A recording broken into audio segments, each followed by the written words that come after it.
السلام عليكم ورحمة الله. وعليكم السلام. أكا ويانا جرتوا متي؟ جرا ما شاء الله غيرات. مالي أبانك ندبني مو ريف ما قرآن قراءة اللبني أكسي كستاتو دي مويتي فمبردو في نانكاساغا بيكاسي أبابول أبابول جمال أتا جرتا أتا إيش فياد أنا قال الحمد لله إذن نقوم متي أغادا ما شاء الله دم ويتي فنمو إذن بردو في kanaafanii isin taajame dhimma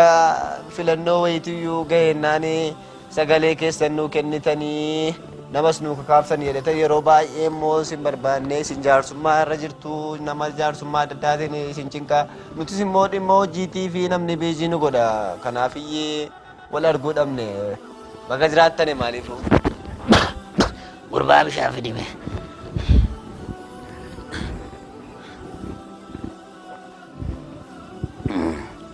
Jamal baga rabbi si jiraachise ishoo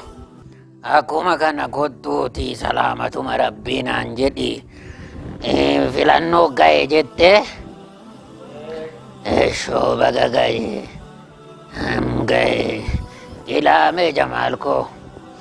dubbiin isiin alanaa kun cimtuudha filannoo sagalee callifnee kennaan jirru waan nu fayyadu waan amantaa keenyaa fayyadu waan saba keenyaa fayyadu ilaallee sagalee qabnu tokkoon itti kennanna barrii jabaatteetti ilaa Jamaal koo ani gara kootiin warra gaafa shuumii qabatanii masgiidni akka hin diigamne godhanu lafa masgiidaa warra nun dhoowwanne akkasumas buna keenya biddee argetti babbaduu warra hin callifne ummata keenya warra azaa akka hin godhamne godhanu jara laallee filanna yaa Jamaal koo inni ergasii sagalee utuu hin beekin kennaa baani alanan jiru garaa kee muradhu Jamaalan sin jaalladha garuu immoo sagalee koo jaalala keetii kennaan jiru maali waan hojjattanu kanan hojjadha jedhaa kottaa hundi keessanuu wal bira qabne wama khayrii hojjanna isin ummata keenya gantanii jennaani rabbi wallahi isin hin dhiisu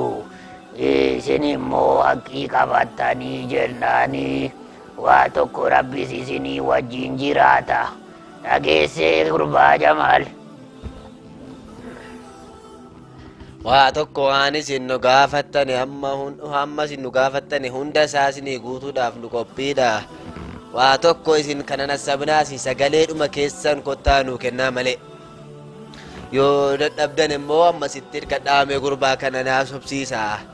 hirkadhaa ilaammee ati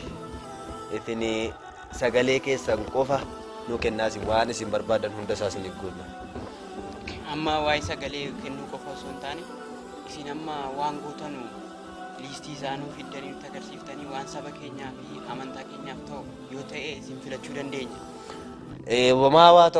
tokko abshir waa'ee kana waliigalleerraa